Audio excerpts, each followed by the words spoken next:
John Harkness valued honor, duty, and integrity. Growing up in a small town, he learned the importance of hard work while helping his father at the family auto repair shop. His father, a Korean War veteran, instilled in him a deep respect for service, which John carried throughout his life. After high school, John joined the Marines, quickly earning a reputation for toughness and leadership. John's life changed when he met Julie, a paralegal. They fell in love, married, and built a life based on love and trust. But when the Vietnam War started, John felt compelled to serve, despite being in the reserves. He volunteered for deployment, putting their plans to start a family on hold. Though Julie was supportive, it weighed heavily on both of them. Years later, John reflected on their 50-year journey together while getting a tattoo in her honor, only the second one of his life. As both a mechanic and a Marine, John excelled. He believed reservists like him should help carry the burden of the Vietnam War, even though they weren't being called up due to the high number of draftees. In March 1967, after 3 years of marriage and buying a house, he discussed his decision to volunteer with Julie, who worked at a local law firm. While it was tough, they were financially stable, and John assured her they'd be fine. Julie, though tearful, understood John's strong sense of duty. At 6'6", John was tough, but marriage had softened his rougher edges. The night before he left, they shared an emotional goodbye. "Come back to me safe and sound," Julie said, "and remember, you're mine." John laughed. "Don't worry, honey. I'll take care of myself. Just behave while I'm gone." With a smile, she replied, "I promise to be good." Before leaving for Vietnam, John updated his will and arranged for part of his $240.60 monthly salary as an E-4 to go toward their mortgage. Half of his pay covered the house, and a quarter went into their joint account for utilities. John figured he wouldn't need much and hoped hazard pay would cover any extra expenses. He did, however, get one indulgence before leaving, a tattoo of a knife with the words, "Death before dishonor." He considered getting a rose with a name, but remembered his father's advice and decided against it. In Vietnam, John was assigned as a fire team commander in a Marine battalion. Although the regular Marines were initially skeptical of him as a reservist, he quickly earned their respect in battle. Unlike some soldiers, John avoided the local women, not only because he was happily married, but also due to fear of diseases. "Come on, man, it's Vietnam," Harker, a fellow corporal, teased him. John showed him a picture of Julie. "Not with her waiting for me," he replied. Harker laughed. "Beautiful, but you know Jody's already with her," referring to the slang for men who seduced military wives. John shook his head. "Not Julie, she'd never do that." As the weeks passed, John wrote to Julie often and cherished her letters, reading them over and over. Her letters, which had initially come every 2 weeks, became less frequent. John didn't worry at first, thinking the delays were due to their unit's movements, but it seemed strange that he heard from his parents more often than from her. One day, John received photos of Julie in a swimsuit, but he didn't recognize the swimsuit or know who took the pictures. He brushed it off, focusing on the war and his duties. When Christmas passed with no word from Julie, John grew worried but pushed the thoughts aside. By January 1968, his unit was near Da Nang, where rumors of a major enemy offensive for Tet circulated. At the end of the month, the enemy attacked early in the morning and John's position was overrun. Most of his team, including Harker, were eliminated, and John was seriously wounded. He was evacuated to a naval hospital in Da Nang, then transferred to San Francisco. Doctors saved his leg, and though the bullet missed his vital organs, he faced a long recovery. His ear was permanently damaged, and a scar would remain on his cheek. A Marine officer awarded him a Purple Heart and informed him he was recommended for the Silver Star, adding to his other honors. Sadly, the only surviving member of his crew, Jennings, died from his wounds. John's parents met him in San Francisco, but Julie wasn't there. When John asked about her, his father, after some hesitation, revealed that they hadn't seen her in weeks. His father shared that he had last seen Julie about 2.5 months earlier when he spotted a man leaving John's house in a sports car while Julie waved from the doorway in a robe. Since then, she hadn't returned calls or been home. His father apologized, saying he had been collecting the mail and newspapers in her absence. John was devastated. He had been sure of Julie's faithfulness, but now Harker's warnings about Jody made sense. He finally understood why she had gone silent. "Was it a blue Corvette?" John asked. Bob nodded. "Yes, why?" "It belongs to Eric Swagman, a junior partner at her firm," John replied. "So she's not even home to get the mail?" "Doesn't seem like it," Bob said. "I noticed final notices for utilities in the phone, so I paid them." I figured you wouldn't want to come home to no power phone. Thanks, Dad, John said. I'll pay you back when I can. Don't worry about it. Focus on getting better. I can issue a power of attorney if you want. If she hasn't been paying bills, who knows what else she's done. Maybe even emptied your accounts. John called over a nurse to arrange a meeting with a military lawyer. A naval lieutenant commander soon arrived, took notes, and prepared the necessary documents. I'll handle the paperwork for you, Corporal, the officer said. Your parents will get power of attorney. I recommend contacting a family lawyer as soon as possible. We'll meet this afternoon to sign everything. Thank you, sir, John said. After the lawyer left, Bob reassured John. Once we're home, I'll check the bank and stop by the house. I still have the key you gave me. If you want, I can ask George Williams. He's retired and now does private investigations. He owes me a few favors. I don't know if I can afford a private investigator, Dad. Don't worry about that. George and I go way back. I can also talk to our family lawyer. Oh, by the way, Wilkins said your spot is still open at the workshop. He's been saving part of your salary as a bonus for your return. Just don't tell him I told you. John appreciated Wilkins' gesture. Though rarely showing his softer side, Wilkins was kind and generous beneath his gruff exterior, always honest and fair with customers. That sounds good, Dad, John said, wiping a tear. He silently cursed Julie. His parents hugged him. Everything will be fine, son, his mother reassured him. We'll handle it. A couple of hours later, the lawyer returned with a notary. After the documents were signed, John's parents left, promising to call with any updates. They thanked the nurse, who assured them John was in good hands and would soon be discharged to a VA hospital for physical therapy. Left alone, John finally slept. But his dreams weren't of Julie. He saw the Marines from his fire team, disfigured but sitting around a fire, talking as they used to. I'm sorry I couldn't bring you with me, John said. Harker smiled, lighting a cigarette. It's okay, Corporal. You did your best. Besides, there's no Charlie where we are now. Jennings nodded.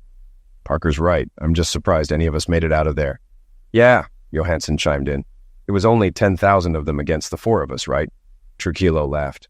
I think we took down about 9,000 of them. The others laughed, but Harker grew serious. You've got another battle ahead, brother. We all know it. And about Jody. Yeah, I was kidding back then. But you need to deal with him. The others grunted in agreement. We may not be with you in person, but we're with you in spirit, Johansson added. Thanks, guys, John said.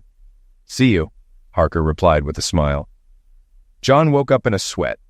The dream felt so real, especially Harker's words. He knew someone would pay, but he needed more information first. A few days later, John got a call from his father. There's bad news, John, Bob said. Julie drained both your checking and savings accounts, leaving just $5. She also withdrew $8,545 from her own account 2 months ago, all in cash. The only money that came in was your military pay, which she withdrew after each payday. Okay, Dad, John replied. You have power of attorney. Take her name off the account. We don't have credit cards, so that's one less thing to worry about. I'll handle it. I also checked the house. It's a mess. Food is rotting, dishes are piled up, and it smells awful. She took everything except her wedding dress, our album, and her rings, which I found thrown in the bathroom trash. At least the house is still standing, John said. Yes, but the bed's filthy. I bet she brought her lover here. What do you want to do? Get rid of it, John said. Break it down and toss it. I'll sleep on a cot if I have to. Will do, Bob agreed. By the way, George offered to help for free. He said nothing's worse than stealing a soldier's wife while he's at war. I also found a lawyer who will handle your divorce at no charge. He can't stand swagman. George suggests we change the locks, and I agree. Yeah, go ahead with that, John said. How are you holding up? Bob asked. I'm fine, really, John replied. Who are you trying to convince, me or yourself? Bob asked, knowing his son well. Dad, you lost people in battle, right? Of course. John realized it was a foolish question. His father, a second lieutenant in the 1st Marine Regiment under Colonel Chesty Puller, had fought in the Battle of Chosin Reservoir in 1950. He knew all about combat, loss, and pass away. Yes, son, I did, Bob replied. Have you ever had dreams where they talk to you? John asked. Yeah, almost every night at first. They fade over time, Bob said. Did you ever get over it? You never fully get over it. It becomes part of you. You learn to live with it or it will consume you, Bob answered. The next 2 weeks passed quickly for John. His parents called almost daily with updates on Julie. She had moved in with Eric Swagman and was pregnant by him. Their relationship was an open secret at work. John's lawyer, Mike McGregor, filed for divorce on grounds of infidelity and abandonment, along with a domestic violence suit against Eric. Mike also pursued legal action against Julie's employer for violating their moral code and considered filing complaints with the state bar based on evidence George had gathered. Julie was furious when she found out she no longer had access to John's military paycheck account. She called John's parents in a rage, but they told her to ask Eric for money. She was also upset when her house keys didn't work, but they reminded her she no longer lived there. John found this amusing and focused on his physical and psychological therapy. Physically, John's wounds were healing, and he was learning to walk with a cane and crutch. Psychologically, he struggled with both the loss of his Marines and the betrayal by his wife. When his cast was removed, he asked the doctor about driving, and the doctor said he could, as long as it was an automatic. As John was wheeled back to his room, he noticed an orderly hanging up his uniform, now with sergeant's stripes. The doctor entered and explained, "You've been promoted, Sergeant, and you're discharged. You'll continue physical therapy at a VA near home, but don't put too much strain on your leg for now. Let's get you into your uniform, and we'll head to the break room." John found his freshly laundered uniform with corporal stripes still on it. After getting dressed, the nurse helped him with his boots, polished to a shine. Using a cane, John was led to his wheelchair and taken to the break room. To his surprise, his parents, doctors, nurses, and Lieutenant Colonel Arvin Johnson, his reserve battalion commander, were waiting. The colonel motioned for John to come forward. John surprised everyone by standing with his cane, and Lieutenant Colonel Johnson smiled, shaking his hand.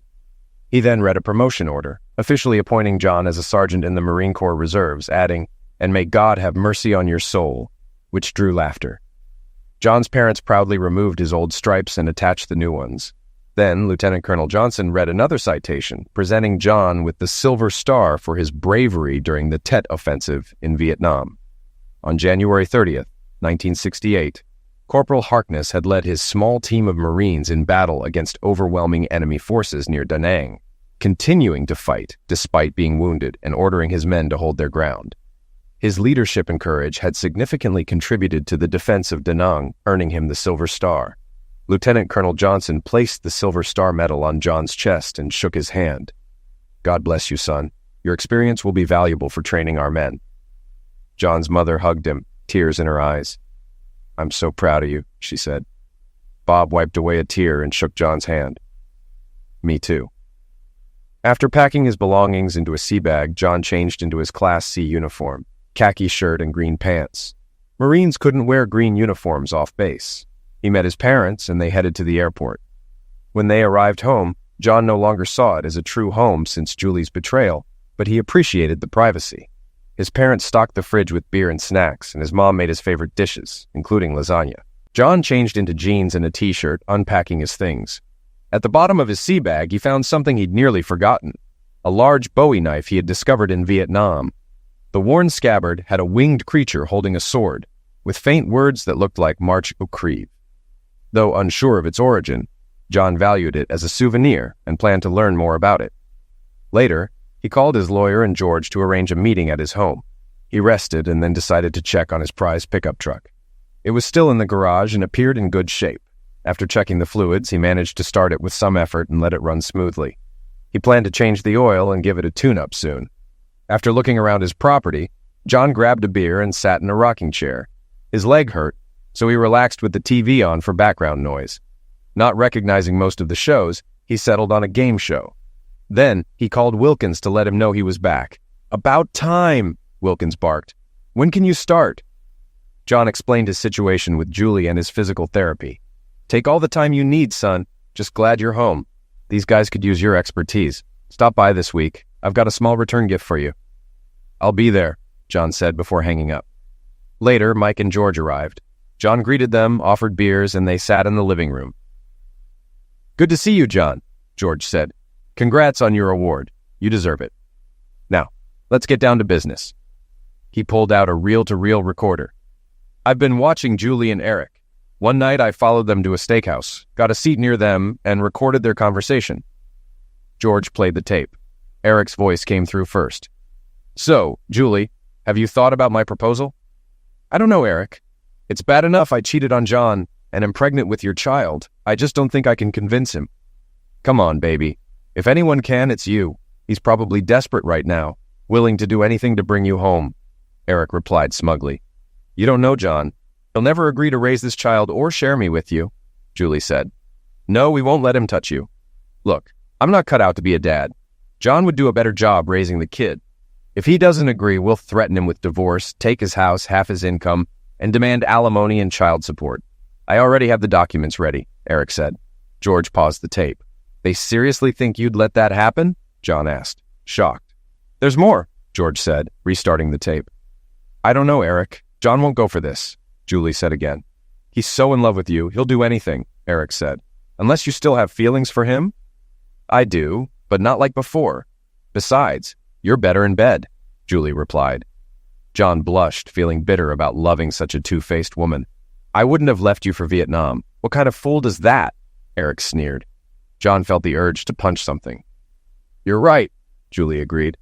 I'll talk to him when he gets back. Good. Do you know when that will be? Eric asked. No, I haven't heard from him since January, and I haven't sent him anything since last year like you suggested, Julie said. If he's stubborn, we have other ways to push him, Eric hinted. Like what? Julie asked. Houses can burn down, brakes can fail, Eric said. You're not planning to hurt him, are you? Julie asked, worried. I won't support that.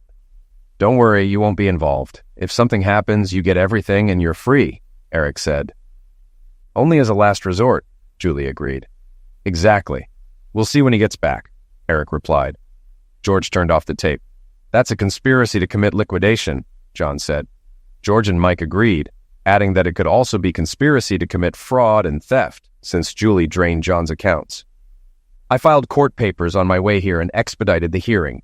There's also a protective order keeping them 100 feet away from you, your house, and your parents, Mike explained. I talked to the district attorney, and they're preparing a criminal case. I also spoke with a senior partner at their firm, who's outraged. We're filing a lawsuit against the firm for violating its moral code. By the end, Swagman might end up in jail. Your father and I have friends in the department, including the chief, George added. They'll keep an eye on you. Any questions? George asked. Yes, John replied. What should I ask for in the divorce? Mike handed John a folder. Your dad acted on your behalf, he said. We're filing for divorce on grounds of infidelity and abandonment.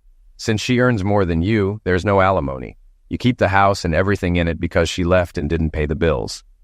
We're also demanding $7,100 from her to cover half of the joint expenses, plus the return of her rings and a name change back to her maiden name. She keeps her clothes and car. We're suing Swagman for $800,000 and the firm for $2 million for not following their moral code. The firm might settle for half to avoid bad press. Mike added, One more thing. Do you have a dress uniform? Yes, John replied. Good. Get it dry cleaned and attach your medals. I want you to wear it in court so everyone sees who Julie and Eric betrayed. I have a surprise for them, but I'll reveal it later.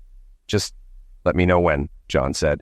Will do. Now I've got dinner waiting at home. Get some rest, Mike said. I think I'll go grab a beer and see if I run into any old friends, John replied. Be careful, George warned. This place has gotten a bit rougher. Not more than Da Nang, John said, and they all laughed. Not quite, George chuckled, but close. After George and Mike left, John went to his bedroom and changed shirts. He thought about the knife, grabbed it, and hoped to meet a friend who was knowledgeable about knives. He locked the house, walked to the garage, and started his truck. Damn, this feels good, he thought as the truck roared to life. He pulled out and headed to one of his old spots, stopping for gas on the way. He parked in front of the bar like usual and looked around. George was right. The area had become a bit more dangerous since he was last there. Damn, he thought. I've seen worse. He walked into the bar through a cloud of cigarette smoke. After grabbing a beer, he looked around, searching for familiar faces, but saw no one. The place where regulars like him once hung out for a chat over beer now seemed like a gathering spot for gangsters. He finished his beer and headed back to his truck. As he passed an alley, he thought he heard a woman screaming for help. He stopped and listened. The scream echoed through the alley. Please stop! A woman's voice cried. He heard laughter and swearing. As his eyes adjusted to the darkness, he spotted the source of the sounds. A young woman was surrounded by 5 or 6 skinny men. From where he stood, He could tell they would hurt her if no one stepped in. John reached into his truck and grabbed a tool for protection. He slid it into the back of his belt and crept toward the woman, leaving his cane behind, knowing he'd need both hands. As he got closer, he saw one of the men grab the woman's dress and tear it, exposing her body as she screamed. It was time to act. "Hey!" John shouted. "Leave the woman alone. Didn't you hear her? She said stop!" The men froze and stared at John, unsure of what to make of the scarred white guy standing in their alley. One of them cautiously approached. "Or what?" he asked, pulling out a switchblade and flicking it open, assuming John would back down. John smiled and laughed. He reached back and pulled out his own knife, and the smaller man's eyes widened in fear. "You really want to do this?" he asked firmly, trying to defuse the situation. The man twisted his knife and tried to move around John, positioning himself between John and his buddies. John saw through the maneuver and countered, preventing the man from carrying out his plan. The gangster charged with his knife. John dodged, grabbed the man's wrist, and with a swift move, the knife fell from his hand as he cried out in pain. John quickly reacted, dodging the incoming attack, and with a swift movement, managed to disarm the man, sending him stumbling to the ground. The rest of the group, confused and shaken, began to back away. They'd never seen a knife that size, and they definitely hadn't seen anyone take down their friend like that, especially not a white guy. Most of them scattered, but two stayed behind to face John.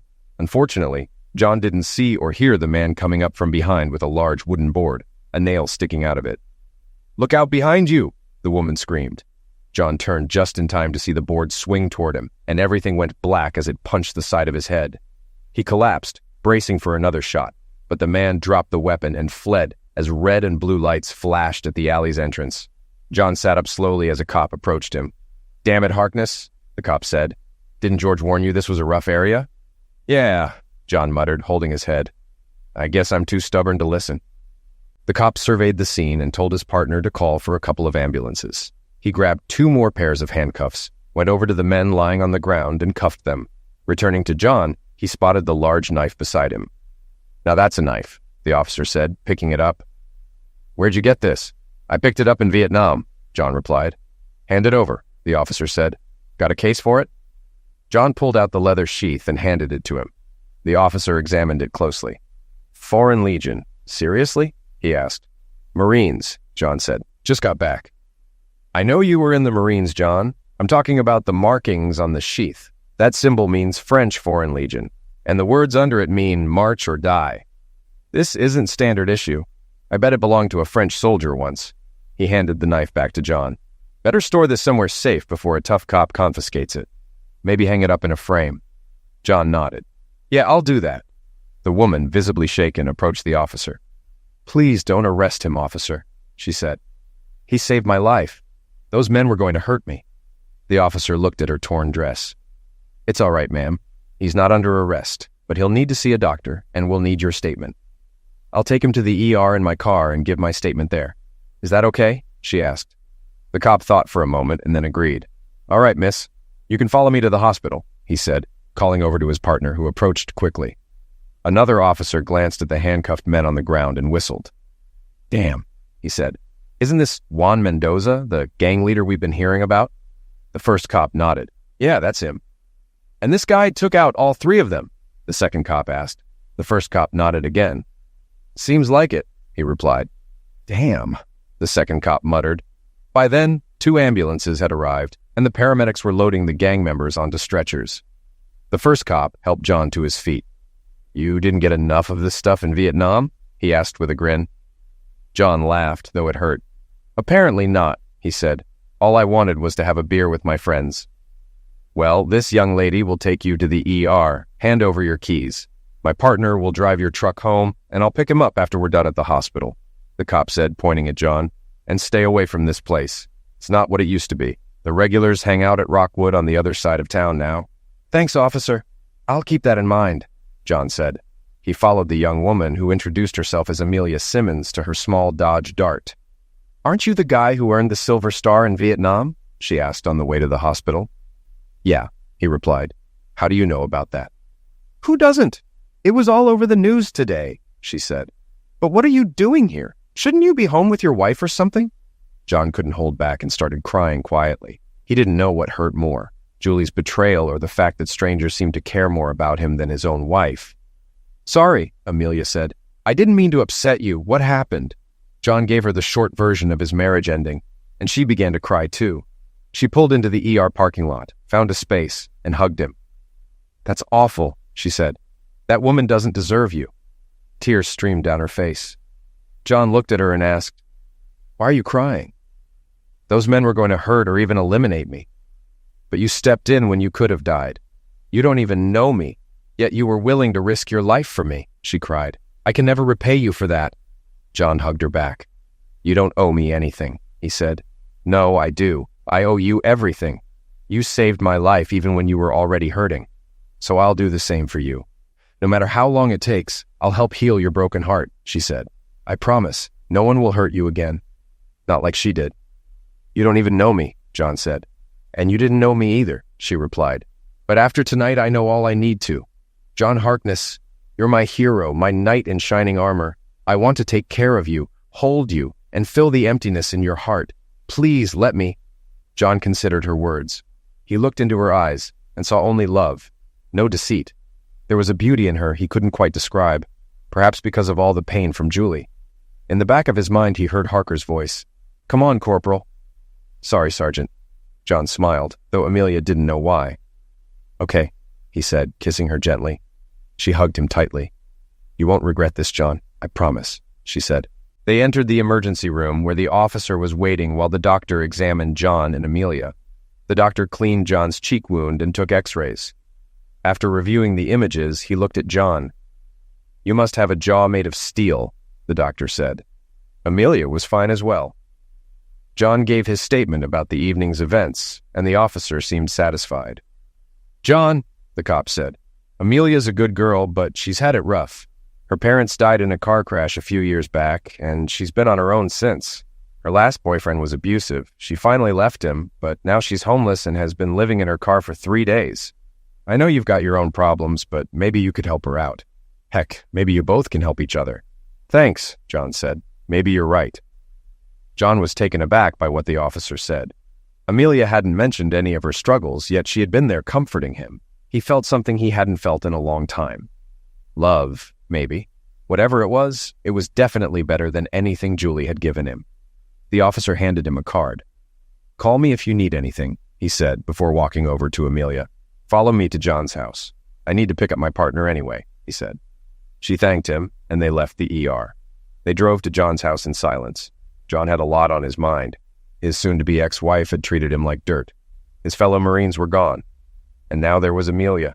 John didn't believe in coincidences, but he couldn't help but wonder. Both of them were in pain, but each had set their pain aside to help and comfort the other. They finally arrived at John's house, and after the officers left, he invited her inside. "It's okay, Amelia, I don't bite. It's way more comfortable here than in your car," he said. "I don't want to impose," she replied. John grabbed one of her bags from the car. "Nonsense," he said. "It's no imposition. I've got a spare room, and it's a lot safer than sleeping in your car at a rest stop." "Okay," she said. "You're probably right." Once Amelia's things were set up in the guest room, John invited her into the living room and offered her a cup of coffee. She accepted and settled on the couch. While making coffee for both of them, they swapped stories. John told Amelia about his marriage and time in Vietnam, and Amelia shared her life story. John learned that her parents were hardworking but had struggled financially. They died in a car accident while they were living in an apartment, leaving Amelia with nothing. She sold what little she had but ended up on the streets. The small savings her parents left behind went toward their final expenses. After losing her job as a secretary when her boss moved, she found work as a waitress at a diner near the alley where she was attacked. She earned just enough to share an apartment with a friend, but when her friend moved to another state, Amelia couldn't afford the rent alone. She dated a man briefly, but he became violent when she refused his advances. So she left and returned to sleeping in her car, hoping to save enough to rent a room. "Why don't you stay here?" John asked. "I can't take advantage of your kindness like that," she said. "I can't pay you anything, and it won't look good with your divorce going on." "It's no problem," John said. "You can stay in the spare room and maybe help me keep the place in order. As for the divorce, if anyone asks, I'll just say you were homeless, and I let you stay in exchange for help around the house." "That sounds fair," Amelia said. "I hope you don't get tired of me." John laughed. I doubt it, he said. I hope you can stand looking at this ugly face, he added, pointing to his scar. She gently ran her fingers over his scar and ear. I can handle it, she said. Actually, I think it makes you look tough, like someone who doesn't take crap from anyone, John chuckled. Flattery will get you far. By the way, things might get a little hectic here for the next couple of days, he said. Julie and her lover are getting their papers tomorrow morning, so I expect the phone will start ringing around 9 a.m. I also have some errands. Want to join me? Of course, she said. I've got a few days off. Well, I don't know about you, but I'm exhausted, and my leg is starting to hurt. I'm heading to bed, John said. I'll come with you if that's all right, she said, following him down the hallway. Do you mind if I sleep with you tonight? No, Zex, I just need someone to hold me. Of course, he replied. I promise to behave. She smiled and went to the bathroom to shower and change, while John got ready for bed. He was already under the covers when she returned, wearing a long t-shirt and underwear. She slid under the blanket and he instinctively wrapped his arms around her. She placed her hand on his chest and rested her head on his shoulder. She feels so good, John thought. They fell asleep and woke up the next morning with John still holding Amelia, his hand on her bare bosom. He quickly pulled away, startling her. Sorry, he said. Amelia smiled. They showered and got ready for the day. While Amelia prepared breakfast, John got dressed. At 9:20 a.m., the phone rang. What the hell is this, John? Julie yelled. I don't want a divorce. And what's all this about cheating and abandonment? I don't care what you want now. Julie, John replied. You moved out, refused to pay the bills, stole thousands, slept with Eric Swagman, moved in with him, and now you're pregnant with his baby or someone else's. That clear things up? I didn't know you were back, John, or I would have come to you, she said. Nonsense, Julie. It was all over the news. People I don't even know welcome me home. But not you. You were too busy cheating with your boyfriend to care about your husband, he said. You don't understand, John. I still love you, she cried. No, you don't, Julie. I haven't heard from you since last year. I found out everything from my parents when they visited me in the hospital after I got shot. You didn't even send me a card. How can you claim you love me when you're carrying someone else's child? But I love you, John, she insisted. No, you don't, Julie, he said sharply. What did you tell him when you talked about me raising your fool? How do you know what I said? She asked, crying. He had never spoken to her like this before. Do you really mean it? Just sign the damn papers and get it over with. We're done. And I'll take your boyfriend down with you. Suddenly, Eric picked up the phone. Listen, a-hole, I'll bury you, he threatened. I don't think so, idiot. Tougher men than you have tried and ended up 6 feet under. You want to go up against me? I'll bury you, and you'll be begging for mercy.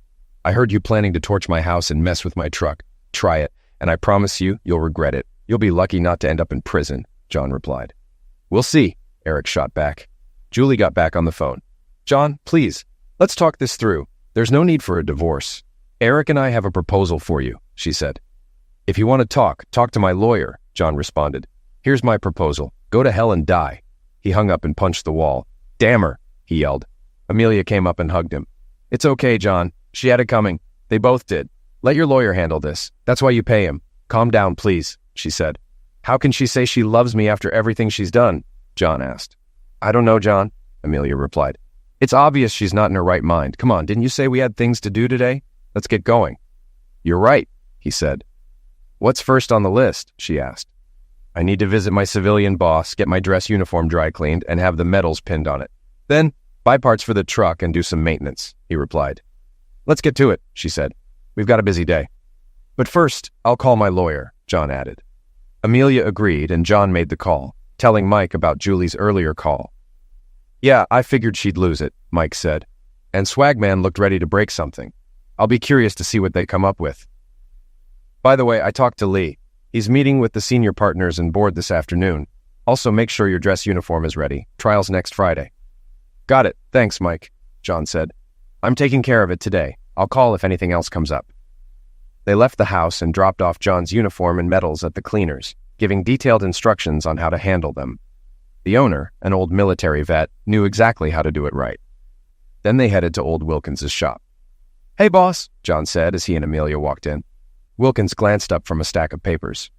Well, look who it is, Wilkins said. Damn, I need a secretary. I don't have time for all this paperwork. I've got cars to fix. John glanced at Amelia. Seriously, you need a secretary? Hell yeah, Wilkins said. I've got paperwork, phones to answer, and customers to deal with. I know someone who was a secretary and might be looking for a better job. Interested? John asked.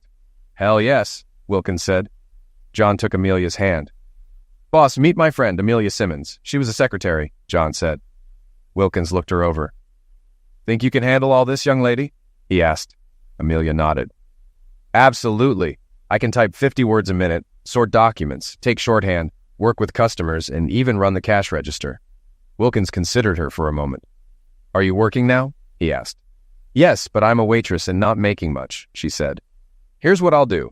Give your boss 2 weeks' notice, then come work for me. I'll start you at $125 a week since you're John's friend. How's that sound? Wilkins offered. That sounds great. Thank you, Mr. Wilkins, she said, smiling. You know anything about cars? He asked. Not as much as you, but my dad taught me a lot, she replied. Even better, Wilkins said. Oh, John, I've got something for you, Wilkins said, pulling out an envelope from his desk and handing it to John. Consider it a welcome home bonus. John opened the envelope to find a check for $2,340. He shook Wilkins' hand. Thanks, boss. This means a lot. You've earned it. Deal with your cheating wife, then get back to work, Wilkins said, grinning. It's on my list, boss, John replied with a smile. Wilkins waved them off. You guys go. As they left the shop, Amelia looked at John in amazement. Wow, $125 a week? I've never made that much. Thanks again, John. You're welcome, John replied. Did you know that's almost double what I make as a sergeant in the Corps? Really? Amelia asked, surprised. Oh yeah, John said. So you really know about cars? Yes, my dad taught me how to tune cars, change belts and tires, and do oil changes. We didn't have much, so he fixed everything himself, she said. Don't tell Wilkins that. He'll have you under every car in the shop, John joked. Amelia laughed. I wouldn't mind getting some grease under my nails. You take care of the truck and I'll show you what I can do, she said, giving him a wink. John grinned. Damn, girl, I think I'm in love. Amelia giggled and kissed him on the cheek. Me too, she whispered. They stopped at John's bank, where he deposited the check and set aside 10% for savings as usual. He kept $100 in cash and ordered new checks, without Julie's name on them. Then, they went to the auto parts store to pick up everything John needed for the truck. After grabbing burgers, they headed home. Home, John thought. With Amelia by his side, it really felt like home. He parked the truck in the garage and started prepping for work while Amelia changed clothes. When she returned, she wore old jeans and a t-shirt. So, what's the plan? John asked. Amelia grabbed the spark plugs and wires. I'll do the spark plugs and wires while you handle the oil, she said confidently. Okay, John said, surprised. You know how to check the spark plug gaps? You're kidding, right? She replied, gathering the tools and getting to work. John was amazed at how smoothly she handled the tools. He worked on the oil change while she replaced the plugs, wires, rotor, and distributor cap. When he finished, he inspected her work, genuinely impressed. Everything looked perfect. Still, John knew looks could be deceiving, so he lowered the truck, climbed in, and started the engine. It hummed smoothly, just as he'd hoped. He revved the engine, listening for any issues, but there were none. Satisfied, he turned off the engine and looked at Amelia, now with oil smudges on her hands and face. In that moment, she looked more beautiful to him than Julie ever had. Well? She asked, a bit unsure. John took her face in his dirty hands and kissed her on the lips. Now I know for sure I'm in love, he said. You're hired. Amelia smiled, not caring that her face was even dirtier now. John handed her some hand cleaner. There had been a time when he wished Julie would share moments like this, but she always found his work too dirty. After cleaning up, Amelia cooked dinner, and they spent a quiet evening watching TV. For the first time in a long while, John felt content and didn't think about his soon-to-be ex-wife. The next few days passed quickly. John picked up his uniform from the dry cleaners and spent hours removing loose threads, polishing his boots, and shining his cap visor. Amelia handed in her resignation at the diner, only to be told she was fired on the spot. She left, knowing she'd have to return for her final paycheck in a few days. As the days went by, John and Amelia grew closer. They both agreed to wait until John's divorce was finalized before deepening their relationship. John found this difficult. It had been a long time since he'd been with a woman, but he was falling in love with Amelia and knew she felt the same. Finally, the day of the court hearing arrived. After breakfast, John showered, shaved, and dressed, then walked into the living room where Amelia was waiting in a beautiful dress. "Wow," she said, admiring him in his full dress uniform with his medals. "You look like you're ready to be devoured." John smiled. "Thanks, but I feel like a Christmas tree." "You look amazing too," he added. At the courthouse, they were greeted by 14 uniformed Marines from John's unit, including Lieutenant Colonel Johnson and Sergeant Major Roberts. After introductions, they went inside, where the Marines filled 2 rows of the courtroom. John joined his lawyer, Mike, at the table while his parents sat with the Marines. John glanced over at Julie and Eric at the other table. Julie's eyes widened at the sight of the man she had betrayed, while Eric smirked, resting his hand on Julie's pregnant belly. Julie hadn't noticed Amelia yet. The judge entered, and the bailiff instructed everyone to stand. Once seated, the judge noticed the Marines and asked, "What brings you here today, gentlemen?" Lieutenant Colonel Johnson stood. "Your Honor, we're here to support Sergeant Harkness and, if necessary, testify to his character." The judge nodded with a smile. "Thank you, Colonel. I don't think it'll be needed, but I appreciate the gesture." The Marines remained silent, glaring at Julie and Eric throughout the proceedings. As Mike predicted, the case went smoothly. The judge questioned both John and Julie about their marriage and the circumstances leading to the divorce. Julie admitted to leaving John, not paying bills, and becoming pregnant by Eric Swagman, who absurdly demanded child support from John. "Do you seriously expect me to order Mr. Harkness to pay child support for a child you fathered?" the judge asked incredulously. "Are you serious or just stupid?" Denied. Every request Swagman made was denied. In the end, the judge ruled in John's favor, granting him the house, issuing a permanent restraining order, denying child support, and ordering Julie to return half of the money she withdrew from their joint account. She was also instructed to revert to her maiden name. There was no need to return the wedding rings, as Julie had already discarded them. Swagman tried to object, but the judge silenced him with a sharp rap of the gavel. "And as for you, Mr. Swagman," the judge added, pointing with his gavel, "I'm ordering an investigation into your role in all this. At a minimum, there's a serious conflict of interest here, and the district attorney is considering other charges, including conspiracy." Swagman's face reddened as the judge continued. "Your actions today will weigh heavily on any future proceedings. Mr. Harkness's divorce is granted." Swagman jumped up in a rage. "You fool! I'll have your ex and any other woman you're with, and I'll bury you." John stayed calm. "I don't think so," he replied quietly. Swagman looked around, his anger meeting the stern gazes of the Marines and John's steady indifference. Julie avoided his eyes, her head hung in shame. Before Swagman could say another word, the bailiff stepped in, placing a firm hand on his shoulder and guiding him back to his seat. John shook his head, as Swagman sat defeated. Lee Marcus, who had been watching from the back of the courtroom, approached. "You're fired," he told Swagman bluntly. "I'm also filing a formal complaint with the bar. Pack your things and leave by the end of the day." Swagman clenched his fists, but said nothing as Lee turned to Julie. "Julie, you're still employed, at least until you have the baby and recover. After that, we'll reevaluate your position." Julie nodded silently as Lee turned to John. "Sergeant, thank you for your service," Lee said, shaking John's hand. "On behalf of the firm and our board, I apologize for everything you've gone through." John nodded, his gaze still fixed on Julie. Lee then addressed Mike. "Given the situation and John's service, the board finds your original proposal acceptable. No need to prolong this or waste any more money. Let's finalize the details next week." Mike nodded. "Thanks, Lee. I'll call you Monday." As Lee left, John turned to Amelia, who had quietly observed everything. She embraced him tightly, and he took comfort in her presence. When they parted, John noticed Julie watching, tears in her eyes. "John, I'm so sorry," Julie said, her voice shaking. "I didn't mean to hurt you." John's response was cold. "Well, you did."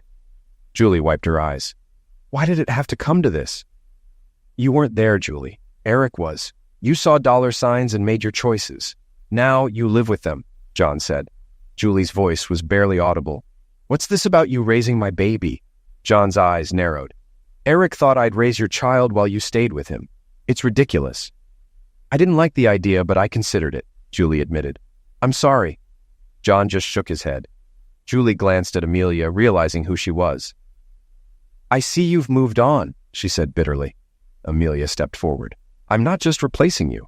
I'm here to heal the heart you broke, and I intend to do that for the rest of my life." Julie looked down. I guess I deserve that. John, his tone softer but still hurt, asked, "Can we ever be friends, Julie?" "I don't know. I don't deserve your forgiveness," she replied, eyes filled with regret. John sighed. "It'll take time. If it weren't for Amelia and my parents, I don't think I'd be here." Tears streamed down Julie's face as she left. John felt both sadness and relief as he watched her go. Turning to Mike, he shook his hand. "Thanks for everything, Mike. I owe you." Mike waved it off. "That's what friends are for. Besides, knocking Swagman down a peg was satisfying. Now go celebrate. You've earned it." After shaking hands with the Marines, John and Amelia left the courthouse. His parents were waiting, and his mother hugged him. "We're so proud of you, son," she said, then turned to Amelia. "Who's this lovely young lady?" John introduced Amelia, and his parents warmly welcomed her, inviting her to dinner. "We want to know the woman who makes our son so happy," his mother said. "I'd love that," Amelia replied. The following weeks were a turning point for John. His divorce finalized, he was free to move forward. He and Amelia grew closer, and one evening, after receiving the final decree, John proposed. Amelia said yes, and they were married soon after in a Marine sword ceremony.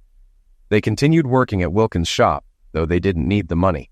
When Wilkins passed away in 1980, he left the shop to John. John remained in the Marine Reserves, retiring as a staff sergeant in 1992, a year after returning from Operation Desert Storm. Though he still dreamed of his Vietnam comrades, John learned to cope, just like his father had. He and Amelia ran the shop until their retirement in 2008, passing it to their two sons. Life was peaceful until one evening, years later, when John spotted a tattoo design in a parlor window. It was a rose, similar to one he had seen in Vietnam, with space for a name. On a whim, John let Amelia into the shop. "What are you doing?" she asked. "I almost got this tattoo with Julie's name back in Vietnam. Now I want yours above my heart where it belongs," John said. Amelia's eyes filled with tears. "But why?" "Because you healed my heart, and I want the world to know how much I love you," John replied. The tattoo artist looked at John skeptically. "You sure, old man?" John chuckled, taking off his shirt. "Absolutely." Amelia, still holding his hand, asked, "Won't it hurt?" "Yeah, like hell," John grinned. "But it'll be worth it." As the needle buzzed to life, John smiled, knowing the pain was nothing compared to the love he'd found.